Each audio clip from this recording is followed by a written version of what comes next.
Assalamualaikum warahmatullahi wabarakatuh, sahabat-sahabat semuanya. Selamat datang kembali di channel Narasi Nusantara. Sebelum kita mulai, semoga kalian yang menonton diberikan kesehatan yang berlimpah, rezeki yang berkah, hati yang selalu tenang, serta kehidupan yang dipenuhi dengan kebahagiaan dan kasih sayang dari orang-orang tercinta. Semoga setiap langkah kalian diberi kemudahan, setiap doa kalian diijabah, dan semoga kita semua selalu berada di jalan yang benar. Amin. Langit Parangtritis masih berwarna abu-abu kebiruan saat Prabowo Subianto berdiri di tepian pantai. Matanya menatap tajam ke arah garis horizon di mana laut dan langit bertemu. Angin pagi bertiup lembut, membawa aroma asin yang khas. Ombak besar berdebur tiada henti, seperti memiliki bahasa sendiri, seakan berusaha menyampaikan sesuatu kepada siapapun yang bersedia mendengarkan. Prabowo menarik napas dalam-dalam. Sudah bertahun-tahun sejak terakhir kali ia mengunjungi tempat ini. Parangtritis bukan sekadar pantai biasa baginya. Ada sesuatu yang istimewa tentang tempat ini, sesuatu yang tak bisa dijelaskan dengan kata-kata. Sejarah panjang kerajaan-kerajaan Jawa, legenda yang diwariskan turun-temurun, serta kisah-kisah yang tak tercatat dalam buku sejarah, semua terasa hidup di sini. Namun, ia datang bukan untuk bernostalgia. Ada kegelisahan yang membuatnya melakukan perjalanan ini. Negeri ini sedang berada di ambang perubahan besar. Tekanan politik semakin kuat, ekonomi dunia bergejolak, dan ketidakadilan masih merajalela di berbagai sektor. Reformasi hukum yang ia dorong menemui banyak rintangan, seolah ada kekuatan besar yang tak ingin Indonesia menjadi lebih baik. Ia mengembuskan napas perlahan, berusaha meredam pikirannya yang terus berputar. Namun, ketenangan itu hanya berlangsung sesaat sebelum sebuah suara menyapanya dari belakang. Tuan tidak datang ke sini tanpa alasan. Prabowo menoleh. Seorang pria tua berdiri beberapa langkah darinya. Lelaki itu tampak seperti seorang nelayan yang sudah kenyang dengan asam garam kehidupan. Rambutnya sudah memutih, namun tubuhnya masih tegap. Ia mengenakan baju lurik sederhana dan celana hitam yang lusuh. Namun sorot matanya tajam, bukan sorot mata orang biasa. Prabowo menyipitkan mata. Ada sesuatu tentang pria ini yang membuatnya merasa bahwa pertemuan ini bukan kebetulan. "Siapa Anda?" tanya Prabowo. Pria tua itu tersenyum samar. Hanya seseorang yang sudah lama melihat ombak berbicara. Prabowo tetap diam, menunggu kelanjutan kata-kata pria itu. "Pantai selatan bukan sekadar hamparan pasir dan air," lanjutnya. "Ada sejarah yang lebih tua dari yang kita kira. Ada penjaga yang telah lama mengawasi negeri ini.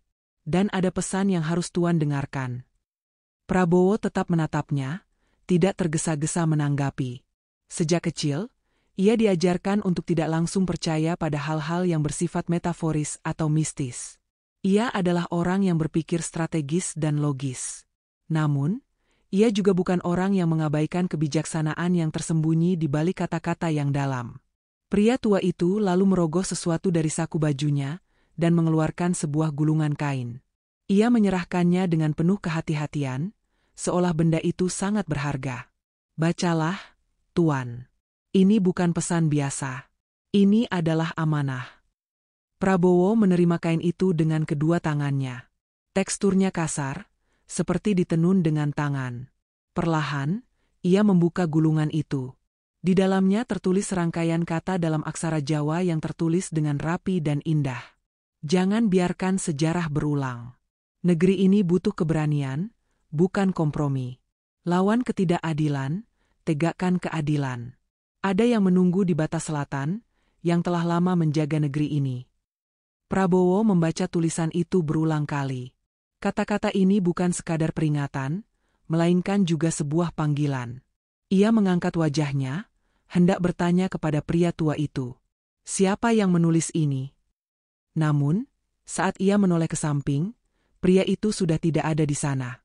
Prabowo memandang ke kiri dan kanan, mencari sosoknya di antara deretan perahu nelayan yang tertambat di tepi pantai, namun tidak ada tanda-tanda keberadaannya. Seakan pria itu menghilang begitu saja, ditelan angin laut. Ia menggenggam kain itu erat. Pesan ini jelas bukan pesan biasa.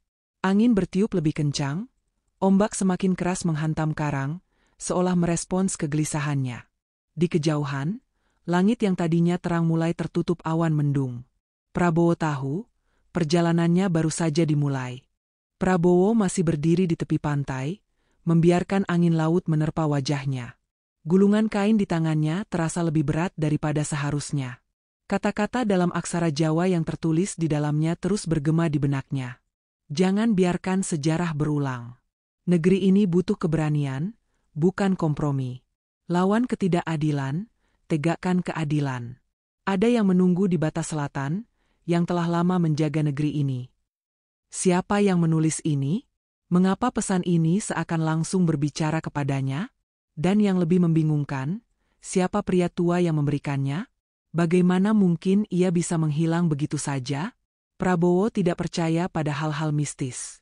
Ia adalah seorang tentara, seorang pemimpin yang selalu berpikir logis dan strategis. Namun, ia juga bukan orang yang mengabaikan simbol dan sejarah. Ia tahu betul bahwa dalam peradaban Nusantara, ada banyak cara bagi orang-orang terdahulu untuk menyampaikan pesan, bukan hanya melalui kata-kata yang diucapkan, tetapi juga melalui simbol, isyarat, bahkan peristiwa. Ia menggulung kembali kain itu dengan hati-hati, memasukkannya ke dalam saku jasnya. Langkahnya perlahan membawa dirinya menjauh dari bibir pantai. Seorang ajudan yang sejak tadi menunggu di kejauhan segera menghampirinya. "Siap, Pak. Apakah kita langsung kembali ke Jakarta?"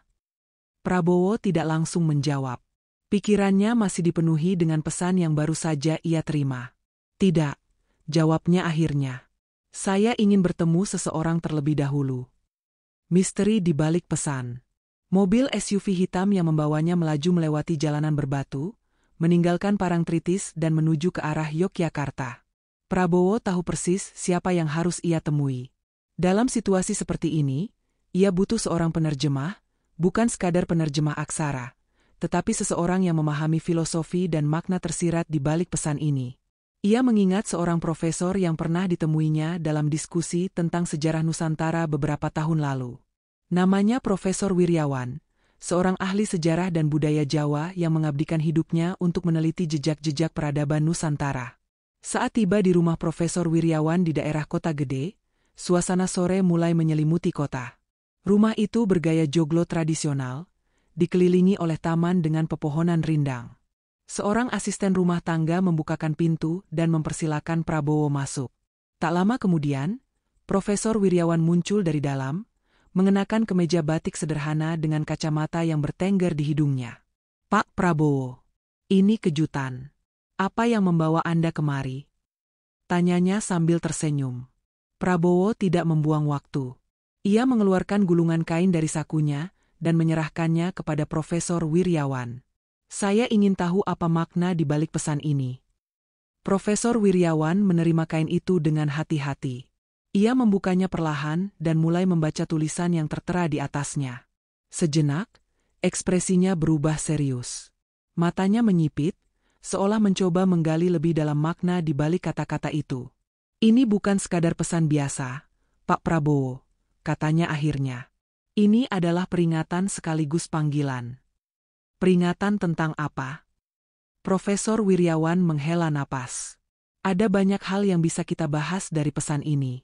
Mari duduk, kita diskusikan dengan lebih tenang." Mereka pun duduk di ruang tamu yang dihiasi oleh ukiran kayu khas Jawa. Profesor Wiryawan menatap Prabowo dengan penuh arti sebelum mulai berbicara.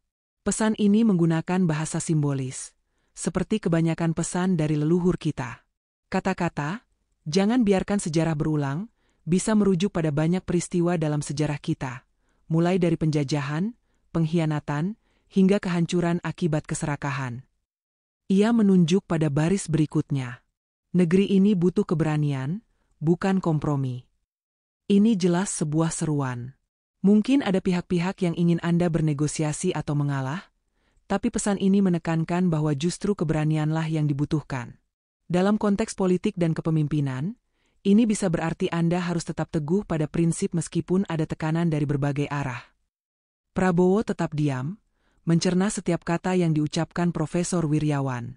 Kalimat berikutnya lebih jelas lagi. Lanjutnya, "Lawan ketidakadilan, tegakkan keadilan." Ini adalah inti dari semua perjuangan sejak zaman dahulu. Dan terakhir, ada yang menunggu di batas selatan, yang telah lama menjaga negeri ini. Profesor Wiryawan mengangkat alisnya. Ini bagian yang paling menarik. Batas selatan? Siapa yang mereka maksud dengan yang telah lama menjaga negeri ini? Prabowo terdiam. Ia tahu persis bahwa sejak zaman dahulu, legenda tentang penjaga pantai selatan selalu menjadi bagian dari budaya Jawa. Namun, ia tidak ingin langsung menarik kesimpulan yang bersifat mistis. Apakah ini ada hubungannya dengan sejarah kerajaan-kerajaan Jawa? Tanya Prabowo. Profesor Wiryawan mengangguk. Bisa jadi. Pantai selatan sejak dulu memang dipercaya sebagai garis pertahanan terakhir Nusantara. Dalam sejarah, kerajaan-kerajaan besar di Jawa sering bersekutu dengan kekuatan dari selatan, bukan dalam arti mistis, tetapi lebih pada strategi pertahanan dan keseimbangan kekuasaan. Ia bersandar di kursinya, berpikir sejenak sebelum melanjutkan. Pesan ini bisa berarti banyak hal. Tapi satu hal yang pasti, seseorang ingin Anda mengambil langkah besar untuk negeri ini. Prabowo mengangguk pelan.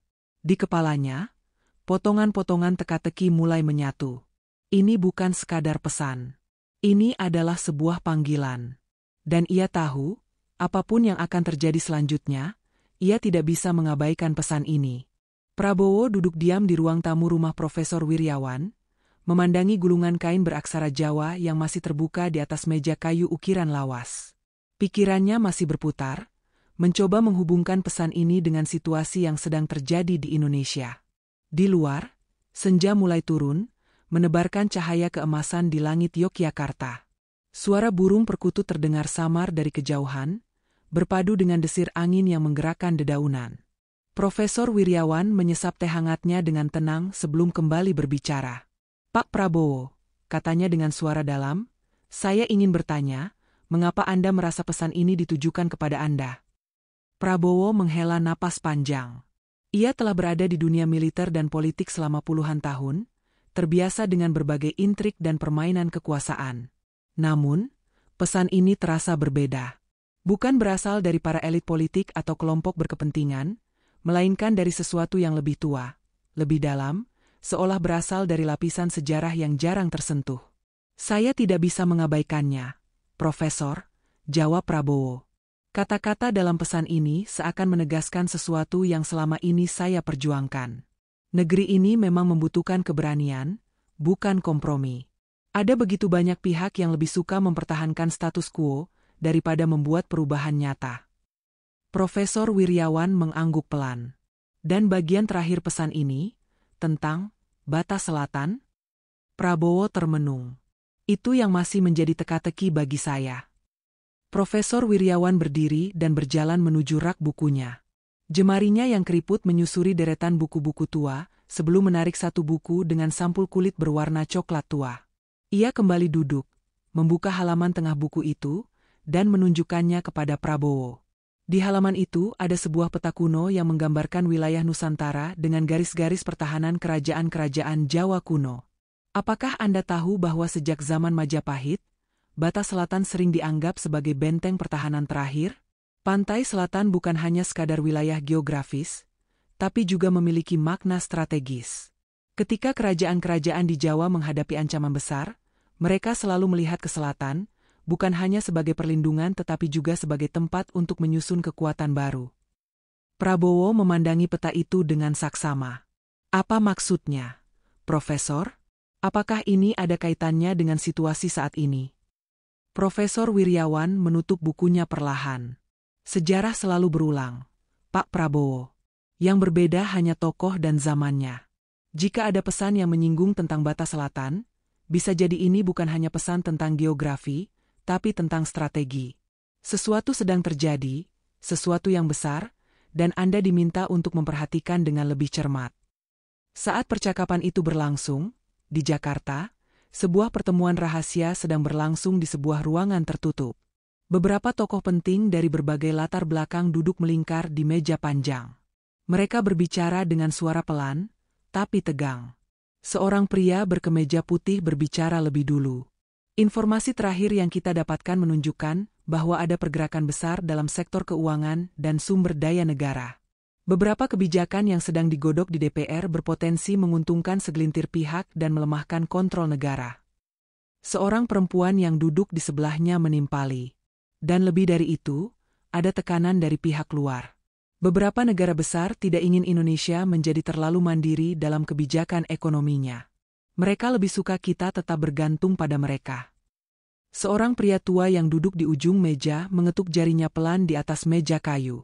Pak Prabowo harus diberitahu. Jika ini dibiarkan, kita akan kehilangan kendali atas masa depan negeri ini. Mereka saling pandang. Keputusan sudah dibuat. Salah satu dari mereka mengeluarkan ponselnya dan mengirimkan sebuah pesan singkat kepada seseorang. Segera hubungi Pak Prabowo. Ini waktunya untuk bergerak. Di Yogyakarta, Prabowo merasakan getaran ponselnya di saku jasnya. Ia mengeluarkannya dan membaca pesan yang baru saja masuk. Pak, ada perkembangan besar di Jakarta. Kami butuh arahan Anda segera. Matanya menyipit. Ia tahu bahwa situasi semakin mendesak. Ia beralih kepada Profesor Wiryawan. Profesor, saya harus kembali ke Jakarta secepatnya. Tapi sebelum saya pergi, saya ingin tahu satu hal terakhir.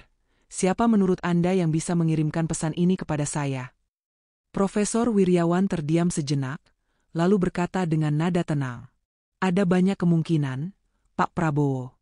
Bisa jadi seseorang dari kalangan akademisi, sejarawan, atau bahkan mantan tokoh militer yang memahami makna sejarah.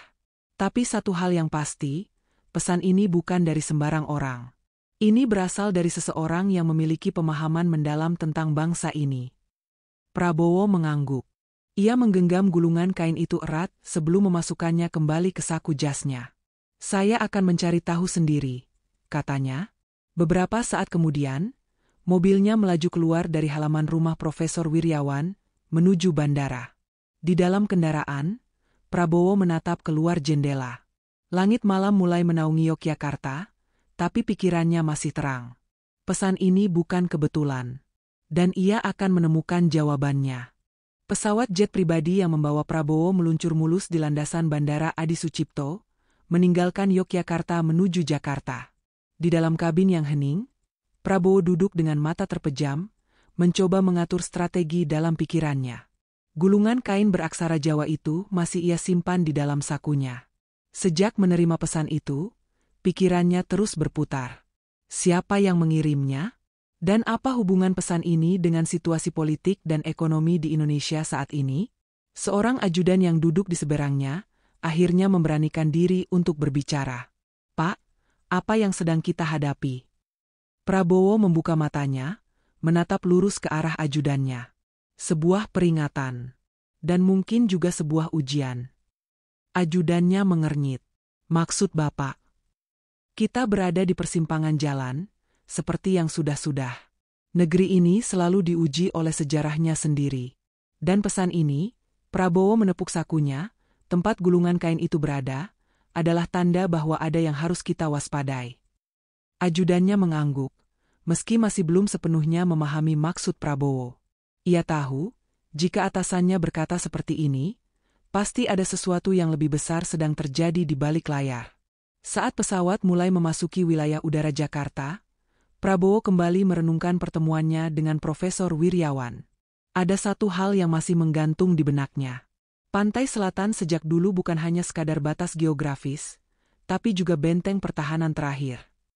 Apakah ini berarti bahwa ada sesuatu, atau seseorang, yang selama ini menjaga negeri ini dari bayang-bayang ancaman? Jika iya, siapa yang kini mencoba menembus pertahanan itu? Setibanya di Jakarta, Prabowo langsung menuju sebuah lokasi rahasia di pusat kota. Sebuah pertemuan darurat telah diatur oleh para tokoh yang mengirimkan pesan kepadanya sebelumnya. Di dalam ruangan tertutup itu, beberapa sosok penting telah menunggunya. Mereka adalah gabungan dari pejabat pemerintah, mantan petinggi militer, ekonom, dan beberapa intelektual yang selama ini bergerak di belakang layar demi menjaga stabilitas nasional. Seorang pria berkemeja putih membuka pembicaraan. Pak Prabowo, situasi semakin memburuk. Beberapa undang-undang yang sedang digodok di DPR telah disusupi oleh kepentingan asing. Jika ini lolos, kita akan kehilangan kendali atas beberapa sektor strategis, termasuk energi dan pertahanan. Seorang wanita yang duduk di sebelahnya menimpali. Bukan hanya itu, Ada upaya sistematis untuk melemahkan posisi negara dalam mengatur kebijakan fiskal. Beberapa bank besar telah memberikan pinjaman besar kepada pihak-pihak tertentu yang memiliki agenda terselubung. Prabowo menyimak dengan saksama. Siapa yang berada di balik semua ini? Tanyanya dengan suara berat. Seorang pria tua yang sejak tadi diam akhirnya angkat bicara. Ia adalah seorang mantan jenderal yang pernah bertugas bersama Prabowo di masa lalu. Kita belum tahu pasti siapa dalang utamanya. Tapi yang jelas, ada kekuatan besar yang ingin mengendalikan Indonesia dari dalam. Mereka menggunakan politik, ekonomi, dan bahkan hukum sebagai senjata mereka. Prabowo mengepalkan tangannya di atas meja. Kita tidak bisa membiarkan ini terjadi. Salah satu peserta rapat menyela. Tapi, Pak, mereka terlalu kuat. Jika kita melawan secara terbuka, bisa jadi kita akan menghadapi serangan balik yang lebih besar. Prabowo menatap orang itu dengan tatapan tajam. Saya tidak pernah takut menghadapi musuh, seberapapun besar mereka. Ruangan itu hening sejenak. Semua orang tahu bahwa Prabowo bukan tipe pemimpin yang akan mundur hanya karena ada tekanan. Namun, ada satu pertanyaan yang masih tersisa. Bagaimana semua ini berhubungan dengan pesan yang ia terima? Malam itu, setelah pertemuan selesai, Prabowo duduk sendiri di ruang kantornya. Ia mengeluarkan gulungan kain itu dan membacanya lagi. Jangan biarkan sejarah berulang. Negeri ini butuh keberanian, bukan kompromi. Lawan ketidakadilan, tegakkan keadilan. Ada yang menunggu di batas selatan, yang telah lama menjaga negeri ini. Sebuah pemikiran melintas di benaknya. Batas selatan, penjaga negeri ini. Ia mengingat kembali ucapan Profesor Wiryawan. Bisa jadi ini bukan hanya pesan, tapi juga peringatan bahwa ada sesuatu yang sedang terjadi di titik itu. Ia kemudian mengambil ponselnya dan menghubungi seseorang yang ia percayai. Siapkan tim. Aku ingin tahu apa yang sedang terjadi di wilayah selatan. Pantai Selatan, Cilacap, bahkan hingga perbatasan Samudera Hindia. Pastikan kita tahu setiap pergerakan yang mencurigakan. Suara di ujung telepon terdengar sigap. Siap, Pak. Kami akan bergerak segera. Setelah menutup telepon, Prabowo bersandar di kursinya. Ia tahu bahwa pertempuran ini belum benar-benar dimulai. Pesan itu bukan sekadar peringatan. Ini adalah panggilan untuk bertindak. Dan ia siap menjawabnya. Malam itu, langit Jakarta berwarna kelam. Gedung-gedung pencakar langit yang berpendar cahaya tak mampu menyamarkan udara yang terasa berat. Prabowo berdiri di balkon kantornya, menatap jalanan yang sibuk di bawah sana. Pikirannya masih terpusat pada pesan misterius yang ia terima dan pertemuan darurat yang baru saja berlangsung. Jangan biarkan sejarah berulang. Kata-kata itu terus terngiang di benaknya. Sejarah negeri ini telah berkali-kali mencatat pengkhianatan, intervensi asing, dan kepentingan pribadi yang menghancurkan kedaulatan bangsa. Jika ada yang mengingatkannya untuk tidak mengulangi kesalahan masa lalu, itu berarti ancaman yang sama sedang muncul kembali. Tapi siapa yang mengirimkan pesan itu? Dan lebih penting lagi, mengapa disebutkan bahwa ada sesuatu yang menunggu di batas selatan? Prabowo menghela napas panjang, lalu mengambil ponselnya. Ia menelepon seseorang yang telah lama menjadi mata dan telinganya di lapangan, Kolonel Surya, seorang perwira intelijen yang memiliki jaringan luas di seluruh Indonesia. Kolonel, ada yang sedang terjadi di wilayah selatan? Apa ada pergerakan mencurigakan di sepanjang garis pantai Jawa? Suara di ujung telepon terdengar sigap. Kami baru saja mengumpulkan beberapa informasi, Pak. Ada aktivitas yang tidak biasa di perairan selatan, khususnya di sekitar Cilacap dan Pelabuhan Ratu. Beberapa kapal kargo besar keluar masuk tanpa pemeriksaan ketat. Dan lebih anehnya lagi, ada sejumlah transaksi tanah dalam jumlah besar yang melibatkan perusahaan-perusahaan dengan kepemilikan asing. Prabowo menyipitkan matanya. Tanah di wilayah mana? Sebagian besar di sekitar pesisir selatan Jawa Barat, sebagian lagi di Jawa Tengah. Tapi yang paling mencurigakan, ada juga area yang sebelumnya milik rakyat kecil, tiba-tiba dibeli dengan harga tinggi. Kami menduga ada sesuatu yang sedang dibangun secara diam-diam. Prabowo mengepalkan tangannya. Ini bukan kebetulan. Ada kekuatan besar yang bergerak di balik layar, dan mereka berusaha menyusup ke dalam sistem. Pantau terus pergerakan mereka. Jangan sampai kita lengah, perintahnya. Siap, Pak. Setelah menutup telepon, Prabowo kembali memandangi langit malam. Perasaannya semakin kuat bahwa apapun yang sedang terjadi di selatan, itu bukan sekadar bisnis biasa. Ada sesuatu yang lebih besar. Di saat yang sama, jauh di pesisir selatan, sebuah tim kecil yang dipimpin oleh Kapten Rama sedang bergerak dalam gelap. Mereka adalah bagian dari unit intelijen yang dikirim oleh Kolonel Surya untuk menyelidiki pergerakan mencurigakan di wilayah tersebut. Dari kejauhan, mereka melihat sebuah dermaga kecil yang tampaknya telah lama terbengkalai. Namun, anehnya, ada aktivitas di sana malam ini. Beberapa orang terlihat mengangkut peti-peti besar dari sebuah kapal kecil ke dalam truk tanpa tanda pengenal. Kapten Rama memberi isyarat kepada anak buahnya untuk diam dan mengamati lebih lanjut. Dengan menggunakan teropong malam, ia bisa melihat lebih jelas. Ada sesuatu yang aneh dengan peti-peti itu. Mereka tidak terlihat seperti barang dagangan biasa. Bentuknya lebih menyerupai peti logistik militer. Seorang anak buahnya berbisik, "Kapten, saya rasa ini bukan sekadar penyelundupan biasa. Ini lebih besar dari itu." Kapten Rama mengangguk. "Kita harus melaporkan ini ke pusat secepatnya." Namun, sebelum mereka bisa bergerak lebih jauh, sebuah suara keras terdengar. Lampu sorot dari dermaga tiba-tiba menyapu ke arah mereka. Kapten Rama dan timnya segera bersembunyi di balik pepohonan. Dari kejauhan, mereka bisa melihat beberapa pria bersenjata keluar dari dermaga, menyisir area dengan senjata siap ditembakkan. Situasi semakin berbahaya. Kapten Rama memberi isyarat agar timnya mundur perlahan. Mereka harus keluar dari area itu sebelum ketahuan. Sementara itu, dari balik bukit, seorang pria berdiri mengawasi dengan senyum tipis di wajahnya. "Sepertinya kita mulai mendapat perhatian," gumamnya. Pria itu bukan orang sembarangan. Ia adalah salah satu aktor utama dalam permainan besar ini. Dan ia tahu bahwa Prabowo akan segera bergerak. Kembali ke Jakarta, Prabowo duduk di kantornya dengan ekspresi serius.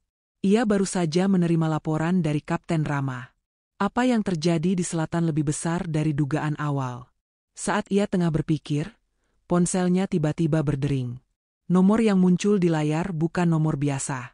Prabowo menatapnya sejenak sebelum menjawab. "Halo?" Suara di ujung telepon terdengar dalam dan tenang. "Prabowo, sudah lama kita tidak berbicara." Prabowo terdiam sejenak. Ia mengenali suara ini. "Kau?" Orang di ujung telepon tertawa pelan. "Ya, aku tahu kau sedang mencari jawaban. Dan aku punya beberapa informasi untukmu. Tapi ini bukan sesuatu yang bisa kita bicarakan di telepon. Kita harus bertemu." "Di mana?" tanya Prabowo. "Di tempat yang pernah kita datangi dulu, ketika kita masih percaya bahwa negara ini bisa diselamatkan hanya dengan idealisme." Prabowo menghela napas panjang. Ia tahu persis tempat yang dimaksud. "Baik, aku akan datang." Setelah panggilan itu berakhir, Prabowo duduk diam selama beberapa saat. Siapapun yang baru saja menghubunginya, orang itu berasal dari masa lalunya, dan kemungkinan besar, orang itu memegang kunci untuk memahami apa yang sebenarnya terjadi. Prabowo berdiri dan mengambil jasnya. Permainan baru saja dimulai. Dan ia akan memastikan bahwa kali ini, sejarah tidak akan mengulangi pengkhianatan yang sama.